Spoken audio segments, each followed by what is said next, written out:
টিকা আমদানি করে প্রভাবশালীদের পকেটে 22,000 কোটি টাকা। 2020 সালের 2 জুলাই মহামারী করোনার সময় সংবাদ সম্মেলন ডেকে কাটছেন ডাক্তার আসিফ মাহমুদ। কেউ কিছু বুঝে ওঠার আগেই ঘোষণা দিলেন করোনা ভাইরাসের ভ্যাকসিন বাংলাদেশি ওষুধ প্রস্তুতকারী প্রতিষ্ঠান globe pharmaceuticals group of companies লিমিটেডের সহযোগী প্রতিষ্ঠান গ্লোব বায়োটেক লিমিটেড আবিষ্কার করেছে। সেদিন আসিফ মাহমুদের সঙ্গে আনন্দে পুরো বাংলাদেশ কেঁদেছিল। তবে সেই ভ্যাকসিন আর আলোর মুখ দেখেনি। একটি অসাধু সিন্ডিকেট নিজেদের পকেট ভারী করতে আমলাতন্ত্রের লাল ফিতায় আটকে রেখেছিল অনুমোদন। প্রধানমন্ত্রীর দপ্তরে অন্তত অর্ধ ডজন চিঠি দিয়েও কোনো সহায়তা মেলেনি। হামলা করা হয় প্রতিষ্ঠানটির অফিসে।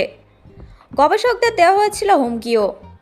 প্রায় 400 কোটি টাকা লোকসান নিয়েও ক্ষমতাধরদের দাপটে মুখ বুজে মেনে নিয়েছিলেন প্রতিষ্ঠানটি। মূলত একটি চক্রের কারণেই বঙ্গভ্যাক্স অনুমোদন নানা টালবাহানা করা হয়েছে। ট্রান্সপারেন্সি ইন্টারন্যাশনাল বাংলাদেশের তথ্য মতে বাংলাদেশের করোনা ভাইরাস আমদানি করে চক্রটি অন্তত 22,000 কোটি টাকা পকেটে ভরেছে।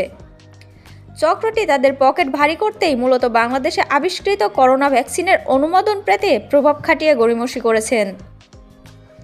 এক অনুসন্ধানে সেই ভ্যাকসিন আলোর মুখ না দেখার পেছনের ভয়ঙ্কর সব তথ্য বেরিয়ে এসেছে। প্রথমে একটি আনঅফিসিয়াল মিটিংয়ে সালমান এফ রহমানের মালিকাধীন বেক্সিমকো গ্রুপের সঙ্গে গ্লোব বায়োটেককে প্রযুক্তি শেয়ার করার দাবি করা হয়।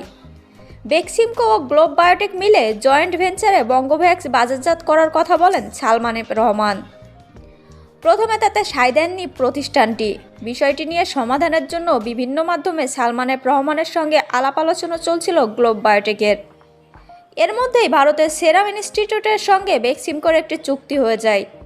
পরে বেক্সিমকো গ্রুপের মাধ্যমে সেরাম ইনস্টিটিউটের ভ্যাকসিন বাংলাদেশে আমদানি করার কারণে বঙ্গভ্যাক্সের আর অনুমতি দেওয়া হয়নি। বিভিন্ন পর্যায়ে বিভিন্ন দপ্তর থেকে অপ্রয়োজনীয় সব শর্ত জুড়ে দেওয়া করা হয় সময়ক্ষেপণ। গ্লোব বায়োটেক থেকে যেসব প্রশ্নের জবাব দেওয়া হলেও পরে নতুন নতুন শর্ত দিয়ে দীর্ঘদিন ধরে চিঠি দিয়েছে সরকারের বিভিন্ন দায়িত্বশীল দপ্তর। আর অনুমোদন দেওয়া হয়েছে করোনার প্রাদুর্ভাব কেটে যাওয়ার